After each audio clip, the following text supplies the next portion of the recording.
Hello, you wonderful people, and welcome to another episode of Super-Fanta-Fi. This being a show where we talk about TV shows of the supernatural, fantasy, and/or science fictional genre. For today's episode, I'm going to talk about the latest episode of Quantum Leap. A lot of really interesting things went down in this episode, so let's break it down. So I do think it's interesting. I didn't realize by the title of this episode, because I think the episode's title is Stand By Ben.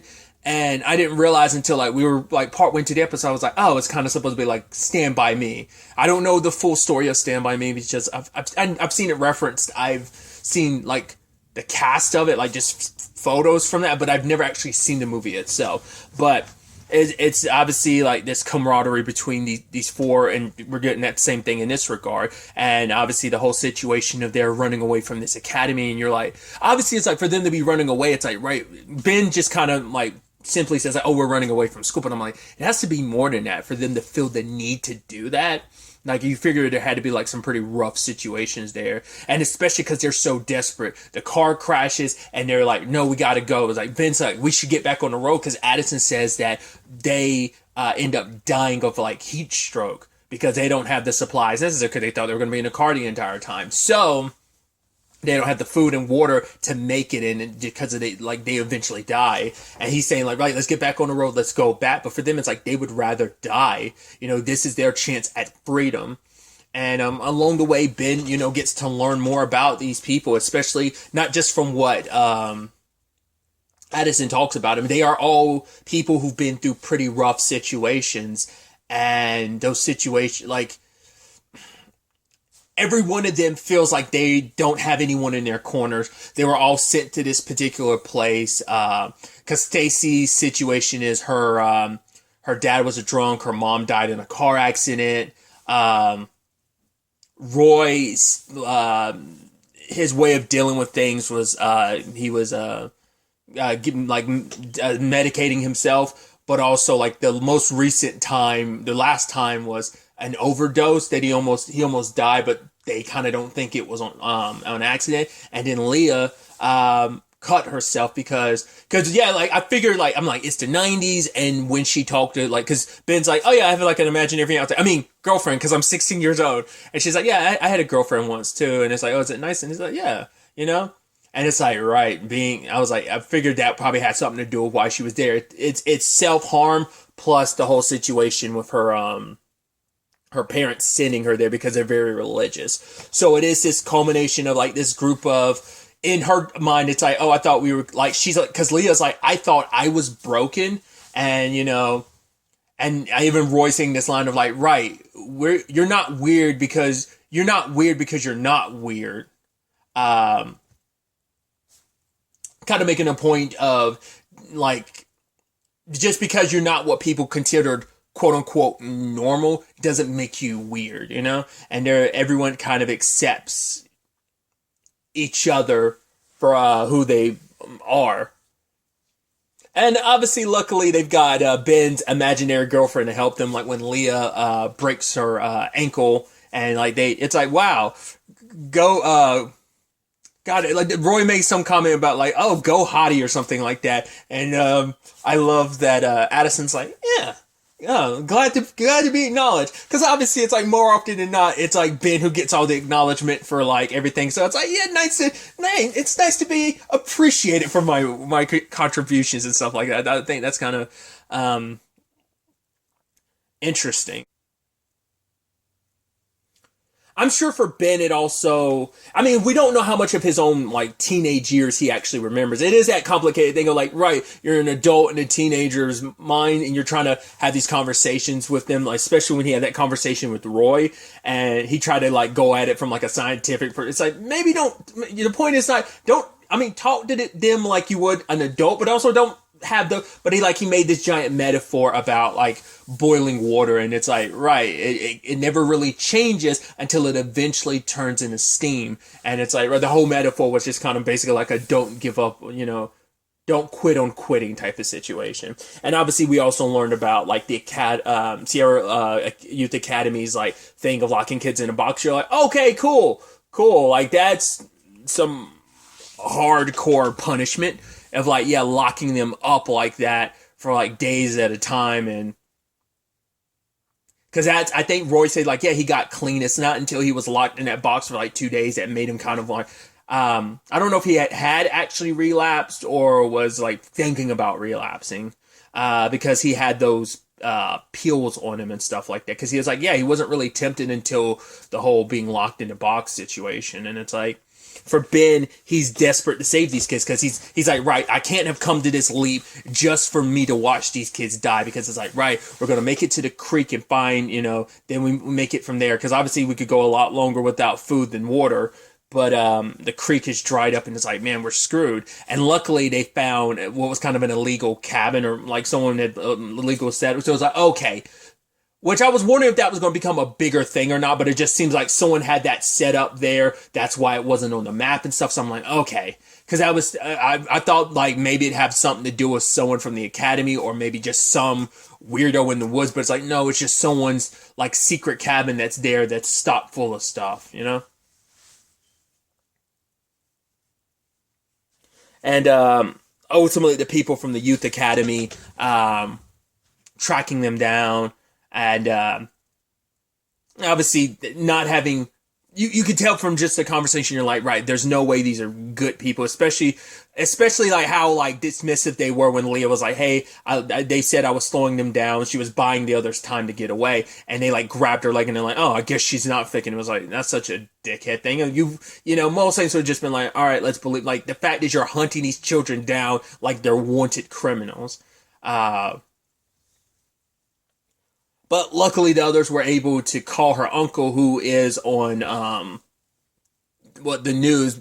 I don't think maybe he's just kind of like a local anchorman or just news person. But luckily, in the future, he will break stories like this and kind of help like shut down places like this in the future. But everyone associated with this place ends up getting taken down, and obviously like. Once again, very similar places around the country like get dealt with because of pieces that Leah's uncle kind of deals with over the course of in the future. And I did think it was nice also, like, right, learning about everyone's lives and how successful and okay they are in the future, but also that, yeah, like they stay in touch and they on occasion go on vacation together and stuff. You're like, yeah, that's beautiful. But then there's also a part of me is like still like that whole leap thing of, yeah, it's still going to be weird for like the Ben who he is, because it's like, right, he's not going to remember this significant like grand escape they had and the friendships that they made, It's going to always be weird, but he's just going to be like, yeah, it's kind of fuzzy, but it's like, hey, I have these friends, everything's cool, Because, like, I've talked about it all the time. I am a sucker for friendship. Oh, the power of friendship, like, yeah, like animes, like put that little friendship bug in my head, like ever since I was a kid. So like to me, yeah, friendship is power, and just like, yeah, you could do anything with your friends by yourself. Like yes, it's cheesy and stuff like that, but I love like friendships being born. And then I guess it was just kind of like a moment thing, because there was like the whole Stacy and Roy thing, but even Ben was like, yeah, you're the leader, but that doesn't mean, you can't take time to kind of slow down and kiss even if it's the wrong boy or something like that. So it's like, it doesn't seem like Roy and Stacy get together, but it wasn't meant to be that. It was just kind of like hey, we're on the run together, I like you, but it's like, it doesn't mean it has to necessarily be something. I was like, oh, okay. Because I don't think they didn't Addison didn't reference them actually being together or anything, so that was interesting. But like I said, I like this whole notion of just like, hey, we're friends for life type of situation. I thought that was pretty dope. But ultimately, Ben ends up remembering, because he's having memories here and there about him and Janice, and then eventually it clicks in his head of like what that's all about, why he left in the first place. And he says because he's trying to get to some point because he's trying to get to the future. One very specific point in time, and I'm guessing that some point in the future when Addison is going to die. But it's like, that's also the interesting thing of like, we never found out. Oh, we'll find out in the future, I guess, but how did Ben find out about that? How are you aware of something that happened to Addison, that's going to happen to Addison at some point in the future? Because apparently, like, she's going to die, and I'm curious, like, did someone, how did that information find its way to him? Like, how would Janice even know? Like, that's why I'm like, because Ben, I would assume Ben went to Janice about this. I don't know. Because that's the big thing of like, there's still, because I'm like, because at first I'm like, oh, that's interesting. But I'm also like, right, it can't be the full story. Well, obviously it's not, because it's like, why, you know,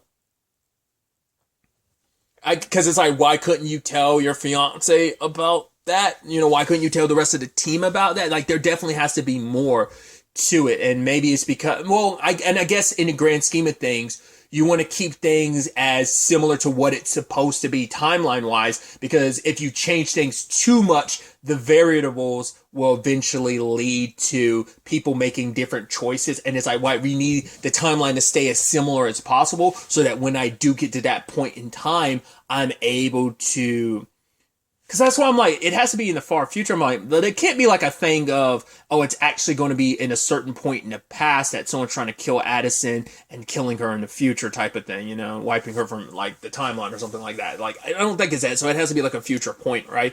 Once again, the whole point is like build up enough trajectory with your leaping to like, because did he always say it was going to go to the future or not? I don't know. There's also the fact is we're after Leaper X, and he was like, Ben Song, you're after me. And I'm like, could he be the one that like, did he this? Because it's like, right, he joins the program maybe like a year from now or something like that. So was he sent back in time to kill Addis, or was he sent to kill, like, what is he up to then? Why is he doing what he's doing? And once again, why does he believe Ben's following him? So it has to be about the guy. He must eventually at some point in his future try to go and kill Addison or something. I don't know. It didn't seem like a guy who was necessarily like on the run per se. Like, oh, you're after me because I killed. Like, he would have probably tried to do something to Ben then and there. He was just like, yeah, stop following me. So I'm like, what role does he play in all of this? Is he connected to Jan? Will he eventually get connected to Janice in some shape or form? Be her leaper? I don't know. There's so much we still don't know in that circumstance. So that's definitely going to be really interesting to see how that ultimately ends up playing out. Like I said, you know, so I just feel like maybe that's not like Ben's remembering that, but I feel like there's probably even more to it than, I don't know.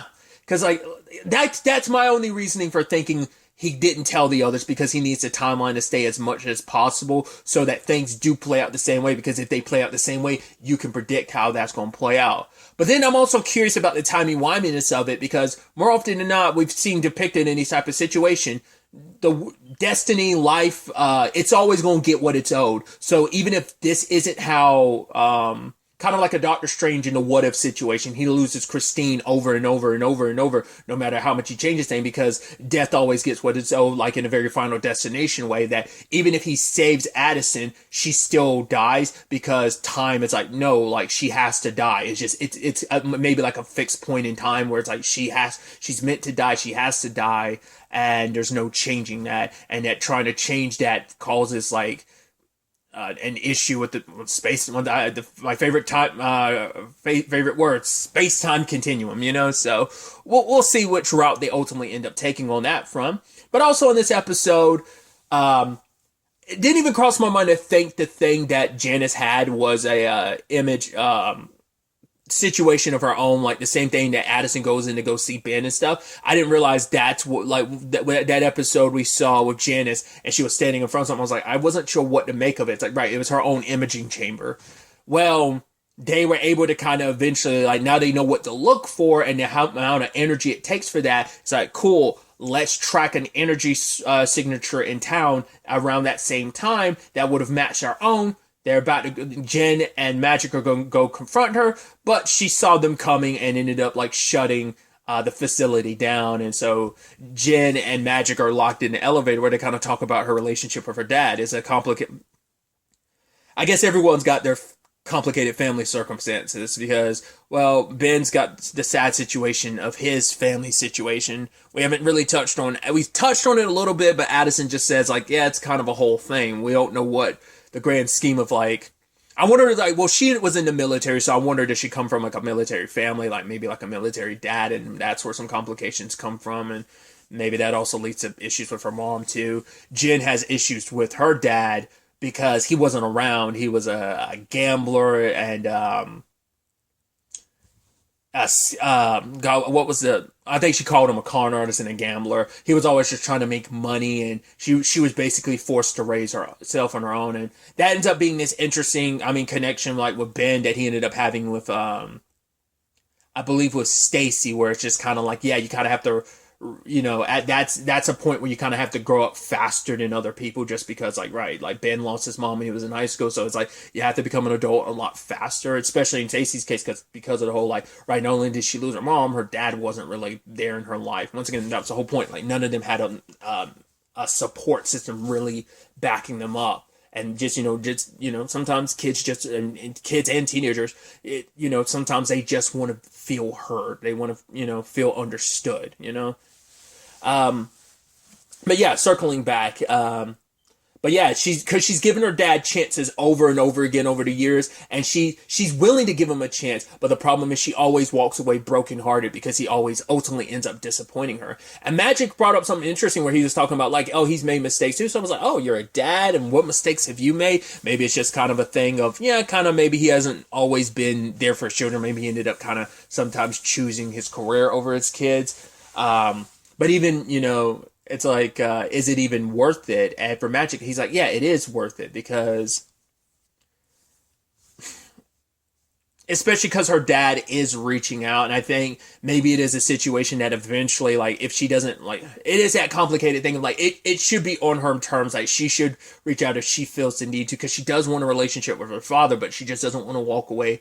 Is that brokenheartedness, like, worth it every time? And just, that's why she just ignores him, because it's like, right, he gets some money from me and then he disappears again, and I'm just, like, disappointed all over again, if not even more disappointed. But I think maybe, like, if she doesn't reach out and just never has that chance again to kind of make things right, maybe this will be the time, maybe it won't. But it is that situation of you can't just, give up trying, because you never know what the end result could be. Like, they could have a breakthrough and things could work out for them in the end. So I thought that was really interesting. So I'm interested to see where things kind of go on that front as well. Probably also learn more about Magic and his circumstances, because we find out, like, Magic kind of is the reason why Jen is where she is, because he saw her talents and was like, yo, he reached out to her, like, I think like a grant and stuff like that is kind of, he ended up, like, so he's probably been a very, like, father figure in her life, for the absentee father in her own life, so I just thought that was kind of interesting. It's going to be, obviously we're going to be waiting a little while before we see the next episode of Quantum Leap, because it's going on, this is its fall finale, so it's going to, come back early winter in, January 2nd, so, well, December's winter, it's coming back January 2nd, that's what I meant to say. Either way, so I'm very, very excited. I saw a glimpse of some of the little preview at the end, because I knew it was going on a fall break, so I was curious when it was coming back. That's the only reason why I watched the, I could have skipped through, but I saw, like, some of the leaps that are ahead, and obviously a lot of it's out of context, but some interesting stuff is up ahead, and so I'm very fascinated to see how this all plays out when Quantum Leap returns, once again on January 2nd, so. But really, that's all I want to talk about. Till the next time we meet, be happy, be safe, live life to the fullest, and enjoy it. Good day, and good